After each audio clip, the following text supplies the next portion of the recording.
Hi, my name is Ryan Mione, and last year I submitted a film called Extension to the Art of Documentary Online Film Festival. There was one caveat though, and you had to film the entire documentary in 24 hours. I wasn't even sure if I was going to do it, but I submitted the film. I was pretty happy with what I did. While we didn't win first place, we did win the audience award, and I was completely baffled by that. And I just kind of wanted to talk a little bit about a couple things that I learned through this process.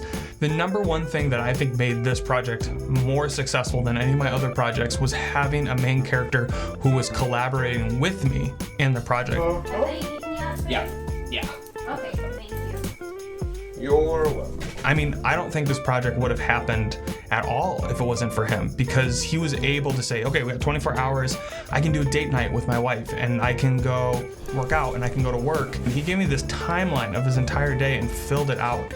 And because I was able to verbalize, this is what I'm going for the project, and this is how I'm trying to bring all these ideas together, he was able to picture it.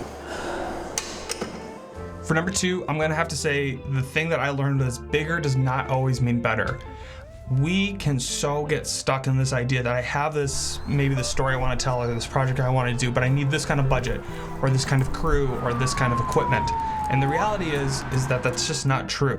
For us, we had one other person shooting interviews with us. Rolling on this cam, rolling audio. Hey, now we're recording. We got audio. We have And it was me for the rest of the project, just with my camera, following Ben around. And I think that did two things. One, it helped me to just move quickly. I didn't have to think about communicating to other people. And if I was gonna bring on someone, it would be someone who I knew I could just almost nod to and be able to communicate telepathically. And I have those people that I can work with, but this was something that was moving so fast. I just needed to bring my camera and just jump from scene to scene. This is me, ADD. The other thing we often think about is like the bigger the camera, the more expensive the lens, the better the footage. And to an extent, yeah, sure, but like at the same time, if you're moving so quickly and it takes you 10 minutes to set up one shot, you are wasting so much time.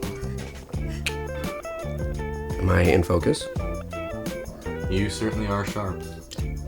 The other thing that I experienced through this project that was different with other ones was that I really experienced that feeling of on the editing floor, cutting things that were really hard to cut and cutting content that I really wanted to include. If you give yourself this time limit, right, of saying it has to be under 8 minutes, maybe even under 5 minutes, and just making it really, really tight, you start to be really, really considerate of, does this push the story forward? One element that I really wanted to tell was the relationship between Ben and his wife. Well, this is a good thing. Your life expectancy is higher now. And yeah, it's a great thing. But it is like a shift in everything you knew and everything that was normal, I guess. Yeah, we got used to the hospital stays and the me not working and the social security. Yeah. And now it's like, oh. We've got to shift our entire lives Right. now. So for someone who hasn't gone through this, they're just not going to understand that even the best news is still kind of earth-shattering. Yes. Yeah. Yes. And in a good way. Right. But... And it was such good content. It was such a good interview. But it just didn't communicate what I was trying to communicate, which was at the end of the day, Ben's shift from I have this life expectancy to and I'm just going to live my life to the fullest in the day to day, as opposed to, wow, I can actually have maybe a longer life. What does this look like? And that shift is huge, and I wanted to focus on that. And while his wife's interview was incredible, cutting that just killed me because I wanted to include it. I thought it was so interesting, but it didn't communicate to that core idea. The other thing I learned through this whole process was to keep yourself flexible. I mean, it's closed, though. We'll just head over there. Yeah, we'll just go over there, and if There's other bowling places around. open bowling is not a thing right now, we'll just go somewhere else. Something that you learn really quickly is that you don't have full control over the situation. When I was interviewing Ben, something I kept feeling was I was getting the events, but I wasn't getting the emotion. And so to almost slow things down and to try and tap into what he was feeling at that moment. More, and I didn't know what to do with that.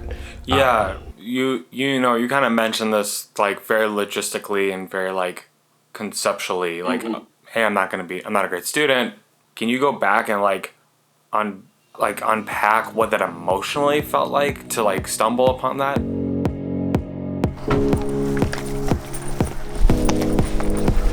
There's almost this level of improv that comes when we're doing this, because yes, we can kind of write out the story beats and have it in our head, but we need to also realize when a new story beat has entered, and maybe if that one's way more impactful than what we thought we were going to do, it's worth kind of staying curious and staying creative and going down those rabbit holes as they come.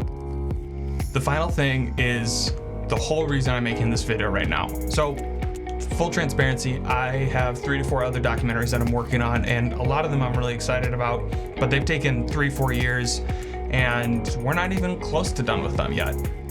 There's this sense of when a project lasts a really long time, and you have that passion for it and the excitement, and you're just cranking out work, and then something just in you slows down because you're starting to look at your work, and if a project has taken a year, that's a year of you growing and getting better at your craft. And I think I get so stuck in that headspace that I end up not making anything.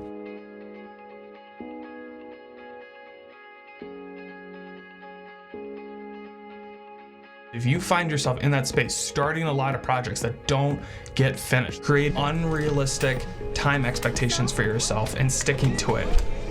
I would have loved to even go deeper and farther into the editing process to really tweak it more and more and more, and it would have never been done. But this video is an exact example of that. I don't make videos like this, and I'm super nervous to even post this, but we decided we're gonna shoot this and edit it in 4 days.